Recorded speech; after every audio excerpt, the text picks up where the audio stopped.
दोस्तों, हमने पिछले वीडियो में देखा था कि ट्रांसफार्मर क्या है और ये कैसे काम करता है। दोस्तों, आज के वीडियो में हम ट्रांसफार्मर के टाइप्स के बारे में जानेंगे। ट्रांसफार्मर विभिन्न प्रकार के होते हैं जिनका वर्गीकरण हम निम्न आधार पर करते हैं, जैसे कोर की संरचना के आधार पर core type transformer, shell type transformer और बेरी टाइप ट्रांसफार्मर। तो सबसे पहले हम देखते हैं कोर टाइप ट्रांसफार्मर। इस ट्रांसफार्मर में प्राइमरी एवं सेकेंडरी वाइंडिंग अलग अलग कोर पर होती है। जैसा कि यहाँ चित्र में दिखाया गया है, ये जो है आयरन कोर है और इसकी ये एक कोर है और ये इसकी दूसरी कोर है। तो एक जो वाइंडिंग है वो इस कोर पर है और दूसरी वाइंडिंग इस कोर पर है। तो यहाँ पर प्राइमरी और सेकेंडरी वाइंडिंग अलग अलग कोर पर है। तो इस प्रकार के ट्रांसफार्मर को हम कोर टाइप ट्रांसफार्मर बोलते हैं। दूसरा, सेल टाइप ट्रांसफार्मर। इस ट्रांसफार्मर में प्राइमरी एवं सेकेंडरी वाइंडिंग एक ही कोर पर होती है। जैसा कि आप यहाँ पर देख रहे हैं, ये इसका कंस्ट्रक्शन दिखाया गया है। चूंकि यहाँ पर ये इसका फ्रंट व्यू है तो इसमें आपको एक ही वाइंडिंग दिख रही है, लेकिन ये जो साइड में जो इसका ट्रांसफार्मर दिखाया गया है ये सेल टाइप ट्रांसफार्मर है और ये इसका बीच का जो कोर है इस पर में ये दोनों वाइंडिंग की है। ये अंदर की जो है ये आपका प्राइमरी वाइंडिंग है और ये बाहर जो है ये आपका सेकेंडरी वाइंडिंग है। तो जिस भी ट्रांसफार्मर में प्राइमरी एवं सेकेंडरी वाइंडिंग एक ही कोर पर होती है, ऐसे ट्रांसफार्मर को हम सेल टाइप ट्रांसफार्मर कहते हैं। अब तीसरा इसमें जो है टाइप बेरी टाइप ट्रांसफार्मर। तो ये जो ट्रांसफार्मर होता है इसमें ये जो दिख रही है इन्हें हम कोर कहते हैं और इन कोरों पर अंदर के साइड में लो वोल्टेज वाइंडिंग की हुई होती है और ये बाहर के साइड में ये हाई वोल्टेज वाइंडिंग की हुई होती है। और ये जो है ये और ये इन्हें हम कोर कहते हैं। एक्चुअली ये इसका टॉप व्यू दिखाया गया है। ये इसमें कोर में नीचे की तरफ लंबाई है और ये इसका ऊपर से व्यू यानी टॉप व्यू दिखाया गया है। अब चलते हैं नेक्स्ट, वोल्टेज के आधार पर ट्रांसफार्मर दो टाइप के होते हैं, स्टेप डाउन ट्रांसफार्मर यानी कि अपचाई ट्रांसफार्मर और स्टेप अप ट्रांसफार्मर यानी कि उच्चाई ट्रांसफार्मर। तो सबसे पहले हम देखते हैं स्टेप डाउन ट्रांसफार्मर। जैसा कि ये इसका सिंबल है, यहाँ पे स्टेप डाउन ट्रांसफार्मर ज्यादा वोल्टेज को कम वोल्टेज में बदलता है। तो ऑब्वियसली इसके प्राइमरी वाइंडिंग में नंबर ऑफ टर्न्स की संख्या ज्यादा होगी और सेकेंडरी वाइंडिंग में नंबर ऑफ टर्न्स यानी कि कंडक्टर के फेरों की संख्या कम होगी। और यहाँ पर भी जैसा कि आप देख रहे हैं, ये जो रेड कलर से दिखाया गया है ये इसकी प्राइमरी वाइंडिंग है और ये इसकी सेकेंडरी वाइंडिंग है। तो यहाँ पर इसमें फेरों की संख्या ज्यादा है और ये सेकेंडरी वाइंडिंग में फेरों की संख्या कम है। तो ये इस प्रकार के ट्रांसफार्मर को हम स्टेप डाउन ट्रांसफार्मर कहते हैं और ये वोल्टेज को स्टेप डाउन करता है यानी कि ज्यादा वोल्टेज को कम वोल्टेज में बदलता है। अब इसके आगे है स्टेप अप ट्रांसफार्मर। तो स्टेप अप ट्रांसफार्मर के प्राइमरी वाइंडिंग में नंबर ऑफ टर्न्स कम होते हैं और सेकेंडरी वाइंडिंग में नंबर ऑफ टर्न्स ज्यादा होते हैं। जैसा कि यहाँ पर भी आप देख रहे हैं, ये प्राइमरी वाइंडिंग में नंबर ऑफ टर्न्स कम है और ये सेकेंडरी वाइंडिंग में नंबर ऑफ टर्न्स ज्यादा है। तो ये स्टेप अप ट्रांसफार्मर है यानी कि ये वोल्टेज का स्टेप अप करता है यानी कि कम वोल्टेज को ज्यादा वोल्टेज में बदलता है। अब इसके आगे चलते हैं, फेज के आधार पर होते हैं single phase transformer, 2 phase transformer, 3 phase transformer, 6 phase transformer और 12 फेज ट्रांसफार्मर। तो जैसा कि पावर जनरेशन जो होता है वो 3 फेज में होता है, क्योंकि 3 फेज में पावर जनरेट करना काफ़ी सस्ता होता है। तो जनरली सिंगल फेज और 3 फेज ट्रांसफार्मर ही होते हैं। कुछ एक स्पेशल केस के लिए भी 2 फेज ट्रांसफार्मर बनाए जाते हैं। तो हम इसके आगे चल के देखते हैं। फेज के आधार पर ये सिंगल फेज ट्रांसफार्मर, इसमें प्राइमरी वाइंडिंग के 2 सिरे होंगे और सेकेंडरी वाइंडिंग के भी 2 सिरे होंगे। तो ये इससे एक होगा फेज का, दूसरा न्यूट्रल का, और सेकेंडरी साइड में भी एक फेज का होगा और दूसरा न्यूट्रल का होगा। तो ये है आपका सिंगल फेज ट्रांसफार्मर। अब आते हैं 3 फेज ट्रांसफार्मर। दोस्तों ये ट्रांसफार्मर तो आपने देखा होगा, ये पोल माउंट ट्रांसफार्मर है और ये एक 3 फेज ट्रांसफार्मर है। इसका जो कंस्ट्रक्शन होता है वो अंदर से ये ऐसा होता है। तो 3 फेज ट्रांसफार्मर में एक फेज में 2 वाइंडिंग होती है, एक होती है प्राइमरी और एक होती है सेकेंडरी। तो ऐसे 3 फेज की टोटल 6 होती है वाइंडिंग, यानी 3 फेज ट्रांसफार्मर में 6 सिरे निकले हुए होते हैं। 3 यानी 6 आपके होंगे एक साइड से और 6 होंगे दूसरे साइड से, यानी टोटल 12 सिरे निकले हुए होते हैं। अब उपयोगिता के आधार पर होते हैं transmission transformer, distribution transformer, instrument transformer, auto transformer और टेप चेंजिंग ट्रांसफार्मर। इसके अलावा भी होते हैं furnace transformer, rectifier transformer, starter transformer, voltage regulator transformer और बूस्टर ट्रांसफार्मर। तो चलिए दोस्तों देखते हैं ट्रांसमिशन ट्रांसफार्मर क्या होता है। ये चित्र में एक बहुत बड़ा सा ट्रांसमिशन ट्रांसफार्मर दिखाया गया है। ये एक्चुअली एक स्टेप अप ट्रांसफार्मर होता है। जैसा कि मैं पिछले वीडियो में भी आपको बता चुका हूं कि जहां पर पावर जनरेशन होता है वहां से पावर एक स्थान से दूसरे स्थान में ट्रांसमिट करने के लिए उसके वोल्टेज को स्टेप अप कर लिया जाता है, ताकि पावर ट्रांसमिशन में विद्युत धारा का मान यानी कम हो जाए, और धारा का मान कम होने से पावर के ट्रांसमिशन में लॉसेस कम होते हैं और ये पतले तारों का उपयोग होता है उसमें, यानी हम पतले तारों से भी पावर का ट्रांसमिशन काफी यानी अपेक्षाकृत बहुत आसानी से कर सकते हैं। जैसा कि ये यहाँ पे ये ट्रांसमिशन लाइन दिखाई गई है, ये और ये पीछे में ये ट्रांसमिशन लाइन के पोल्स आपको दिखाए गए हैं। तो ये होता है ट्रांसमिशन ट्रांसफार्मर। आगे में और थोड़ा सा हम इस पर अच्छे से जानकारी देंगे।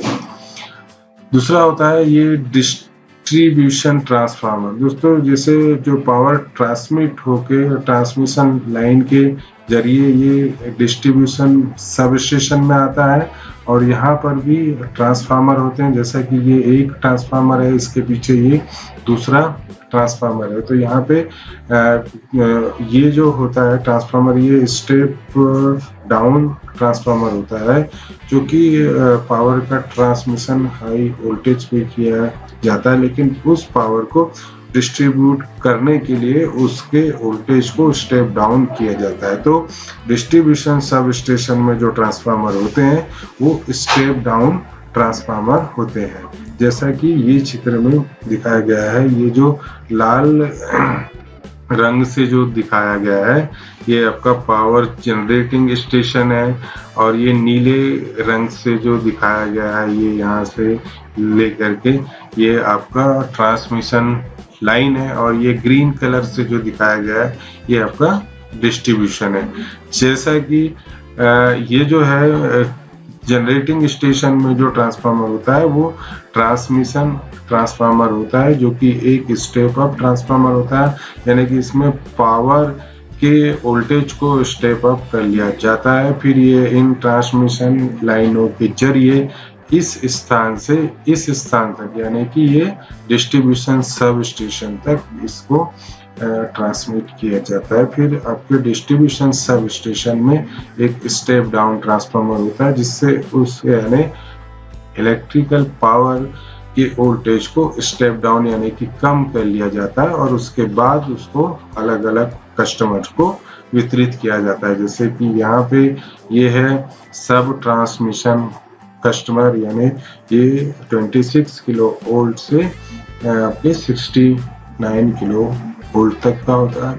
फिर दूसरा आता है प्राइमरी कस्टमर, यानी कि उद्योग धंधे कल कारखाने जिनको कि 3 फेज पावर की आवश्यकता होती है। और तीसरा आता है ये आपका डोमेस्टिक, यानी कि घरेलू उपभोक्ता सेकेंडरी, और ये जो आता है सेकेंडरी कस्टमर में नहीं, इसको हमारे यहाँ तो 120 वोल्ट मानक नहीं है, भारत में 240 वोल्ट की सप्लाई आपका होता है। अब इसके आगे आते हैं, अभी हम जो ट्रांसफार्मर की किस्में देख रहे हैं ये इनको on the basis of utility यानी उपयोगिता के आधार पे ये जो दिखाया गया है ये एक ऑटो ट्रांसफार्मर है। ऑटो ट्रांसफार्मर एक सिंगल वाइंडिंग वाला ट्रांसफार्मर होता है, जैसा कि ये जो दिखाई गया यहाँ से लेके यहाँ तक ये सिंगल वाइंडिंग है। ये एक ही वाइंडिंग इसके प्राइमरी वाइंडिंग और इसके सेकेंडरी वाइंडिंग दोनों का कार्य एक ही वाइंडिंग करती है। जैसे कि ये सप्लाई साइड है ये, और ये आपका फिक्स पॉइंट है सेकेंडरी साइड का, यानी एक जो पॉइंट होता है वो कॉमन होता है, ये सप्लाई साइड के लिए भी और ये लोड वाले साइड के लिए भी।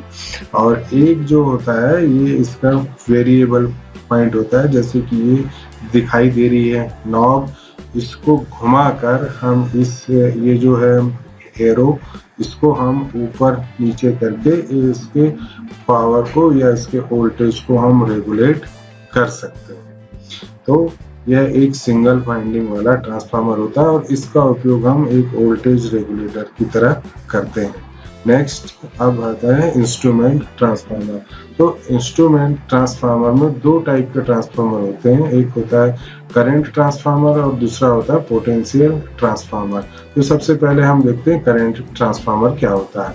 इसे हम इंस्ट्रूमेंट ट्रांसफार्मर भी कहते हैं। इसका उपयोग उच्च मान की विद्युत धारा को मापने के लिए किया जाता है और ये इसका सिंबल है, ये इसमें दिखाया गया है। ये एक आयरन कोर होती है गोल और इसके ऊपर में ये कॉपर के कंडक्टर की वाइंडिंग की हुई होती है। ये भी एक सिंगल वाइंडिंग वाला ट्रांसफार्मर होता है और इसका उपयोग उच्च मान की विद्युत धारा को मापने के लिए किया जाता है। जैसा कि ये इसके बीच से एक करंट कैरिंग कंडक्टर है, यानी ऐसा चालक जिसमें से विद्युत धारा प्रवाहित हो रही है, इसमें से प्रवाहित होने वाली विद्युत धारा का मान, यानी हमने कहा कि ये बहुत उच्च मान की विद्युत धारा है, तो इसके आसपास यानी हम इस कंडक्टर को इस करंट ट्रांसफार्मर में से गुजारेंगे तो यहाँ पर इसमें चलने वाले करंट के कारण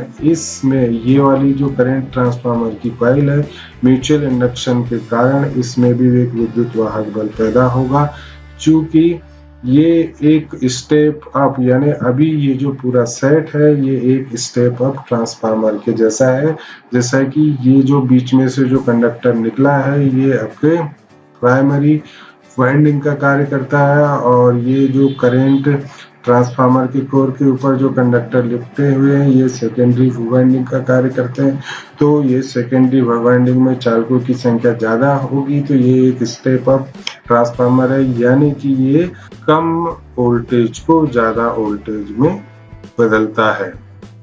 तो इसके कारण सेकेंडरी साइड में विद्युत धारा का मान उसी अनुपात में कम हो जाता है और इसके दोनों सिरों को हम एक एम्पियर मीटर से जोड़ के कम हुई विद्युत धारा का मान एक एम्पियर मीटर में पढ़ लेते हैं। इस प्रकार हम करंट ट्रांसफार्मर से उच्च मान की विद्युत धारा का मेजरमेंट या मापन कर लेते हैं। अब आता है ये और इसी के उपयोग दिखाए गए हैं। ये आर फेज, वाई फेज और ये बी फेज, ये तीनों फेज के करंट कैरिंग कंडक्टर हैं। ये न्यूट्रल का है। तो तीनों फेज में करंट कितना चल रहा है इसको मेजर करने के लिए इन तीनों केबल के चारों ओर देखिए ये करंट ट्रांसफार्मर लगाए गए हैं और इनसे ये जो केबल निकली हुई है तो ये तीनों करंट ट्रांसफार्मर के कनेक्शन 3 अलग अलग एमीटर से किए गए होंगे। तो हर एक फेज में चलने वाली करंट का मान हम उन यानी तीनों फेज पर जुड़े अलग अलग एम्पियर मीटर के स्केल को देख के पता कर सकते हैं। अब आता है इसके बाद में पोटेंशियल ट्रांसफार्मर। यह भी एक इंस्ट्रूमेंट ट्रांसफार्मर है जिसका उपयोग उच्च वोल्टेज को मापने के लिए किया जाता है और ये एक स्टेप डाउन ट्रांसफार्मर होता है। इसमें 2 वाइंडिंग होती है। यहाँ पर देख रहे हैं प्राइमरी वाइंडिंग में नंबर ऑफ टर्न्स की संख्या ज़्यादा है और सेकेंडरी वाइंडिंग में नंबर ऑफ टर्न्स की संख्या कम है। तो यह एक स्टेप डाउन ट्रांसफार्मर होता है यानी कि ये ज़्यादा वोल्टेज को कम वोल्टेज में बदलता है और उस कम वोल्टेज को हम ये सेकेंडरी साइड से वोल्टमीटर कनेक्ट करके और आराम से पढ़ सकते हैं। तो इसका उपयोग जो होता है उच्च वोल्टेज को मेजर करने के लिए किया जाता है। अब कनेक्शन के आधार पर भी होते हैं ट्रांसफार्मर के type, star delta transformer, star star transformer, delta delta transformer और डेल्टा स्टार ट्रांसफार्मर। जैसे यहाँ पर इसका कनेक्शन डायग्राम दिखाया गया है स्टार डेल्टा ट्रांसफार्मर का। तो इसकी प्राइमरी वाइंडिंग जैसा कि आप देख रहे हैं ये स्टार में जुड़ी हुई है और ये इसका स्टार पॉइंट है यानी कि न्यूट्रल पॉइंट है, ये बीच में कोर है और सेकेंडरी वाइंडिंग ये डेल्टा में जुड़ी हुई है। तो ऐसे ट्रांसफार्मर को हम स्टार डेल्टा ट्रांसफार्मर कहते हैं। फिर है स्टार स्टार ट्रांसफार्मर, जैसा कि आप देख रहे हैं ये दोनों वाइंडिंग आपका स्टार स्टार में जुड़ी हुई है। और फिर है तीसरा डेल्टा डेल्टा ट्रांसफार्मर। यहाँ पर भी आप देख रहे हैं कि इसकी दोनों वाइंडिंग, एक ये वाली प्राइमरी वाइंडिंग और एक ये वाली सेकेंडरी वाइंडिंग, दोनों की डेल्टा कनेक्शन में जुड़ी हुई है। तो ये एक डेल्टा डेल्टा ट्रांसफार्मर है। तीसरा है आपका डेल्टा स्टार ट्रांसफार्मर।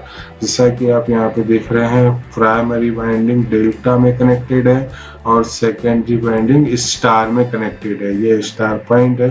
तो इस प्रकार के ट्रांसफार्मर को हम डेल्टा स्टार ट्रांसफार्मर कहते हैं। तो दोस्तों ये वीडियो आपको कैसा लगा आप कमेंट्स बॉक्स में कमेंट्स करके मुझे जरूर बताइए और अगर आपने अभी तक हमारा चैनल सब्सक्राइब नहीं किया है तो चैनल सब्सक्राइब कर लीजिए। हाँ, और वीडियो को लाइक करना ना भूलें। मिलते हैं हम अगले वीडियो में नए विषय नए टॉपिक के साथ में। तब तक के लिए मुझे इजाज़त दीजिए। नमस्कार।